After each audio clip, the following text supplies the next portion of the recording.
दोस्तों, सर पे टोपी लगाए इन लोगों को देखिए। ये लोग नमाज़ पढ़ने के लिए मस्जिद की तरफ जा रहे हैं, लेकिन यहाँ की हालत कैसी है आप अपनी निगाहों से देखिए।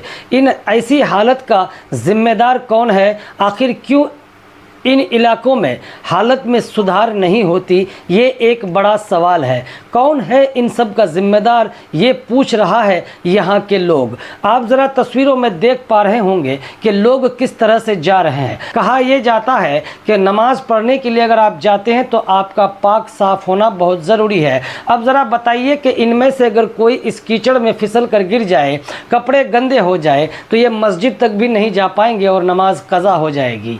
ये पाक साफ़ होना बहुत ज़रूरी है नमाज़ पढ़ने के लिए। ये इलाका एक ऐसा इलाका है जो वर्षों से ऐसी हालतों से जूझ रहा है। यहाँ के लोगों ने कहा कि कई बार इसकी शिकायत स्थानीय जनप्रतिनिधि, लोकल लीडरों से की गई, सबसे की गई, लेकिन इस तरफ किसी की निगाहें नहीं पड़ती है और ना ही यहाँ कोई काम होता है।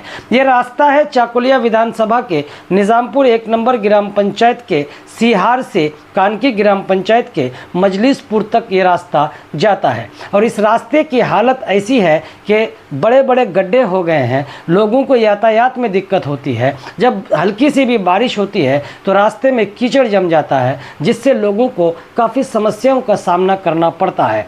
और यहाँ आप खुद देख पा रहे हैं कि नमाजियों को भी दिक्कत हो रही है मस्जिद तक जाने में। अगर ये फिसल कर गिर जाएंगे, कपड़े गंदे हो जाएंगे, तो वापस इन्हें घर आना पड़ेगा, फिर से नहाना पड़ेगा, कपड़े बदलने पड़ेंगे, फिर दोबारा मस्जिद में जाकर नमाज अदा करनी पड़ेगी या फिर नमाज कज़ा हो जाएगी। अब यहाँ कुछ लोग ये कहेंगे कि इन टोपियों को दिखाने का क्या मतलब है, नमाजियों को दिखाने का क्या मतलब है? तो मैं इसलिए दिखा रहा हूँ ताकि किसी की गैरत जागे और वो गंभीरता से इस मसले को ले और यहाँ पर विकास करे, इन इलाके के रास्तों को ठीक करे, यहाँ के लोगों की यातायात व्यवस्था को ठीक करे और उसकी कोशिश करें। जब नेताओं से बात की जाती है तो नेता लोग कहते हैं कि फलाना योजना में इस रास्ते को दिया गया है, फलाना योजना में इस रास्ते को दिया है, बहुत जल्द काम शुरू हो जाएगा, किसी कारण से योजना में पैसे नहीं है, स्कीम नहीं है, फंड में पैसे नहीं है, जिस कारण शुरू नहीं हो पाता है।